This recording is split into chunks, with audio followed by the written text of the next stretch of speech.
Hello KGF யாசா பேசுறது? S யாஸ் தான் பேசுறேன். ஐயா நீங்க பார்த்த வேலைனால இது பொம்பளை பிள்ளைய பத்தையும் பூரா அடிவேத்துல நெருப்ப கட்டிட்டு இருக்க மாதிரி இருக்கு சாமி. நாங்க என்னங்க பண்ணா? ஐயா அந்த கேஜிஎஃப் பாட்டுல தங்கத்தை பூரா கொண்டு போய் கடலுக்குள்ள கொண்டு விட்டிய. இப்ப தங்க விலை பூரா கவட்டையை பொழந்துட்டு வந்திருக்குது. இது குண்டுமணி அளவு தங்கம் வைக்கிற மாதிரி இருந்தாலும் காலேக்கர் தென்னந்தோப்பு வைக்கிற மாதிரி இருக்கு. அதுக்கு நாங்க என்னங்க பண்றது?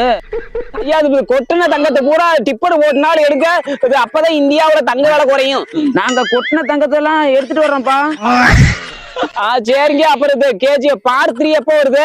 கூடிய சீக்கிரம் வந்துருப்பா. சரிங்க. அது தமிழ்நாட்டுல அந்த படத்துக்கு நல்ல எதிர்பார்ப்பு இருக்கு சாமி.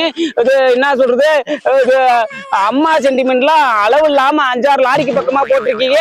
இது அழுது 5-6 இடத்துக்கு பக்கமா எனக்குலாம் தண்ணி நம்பி போச்சு சாமி. ரொம்ப நன்றிப்பா.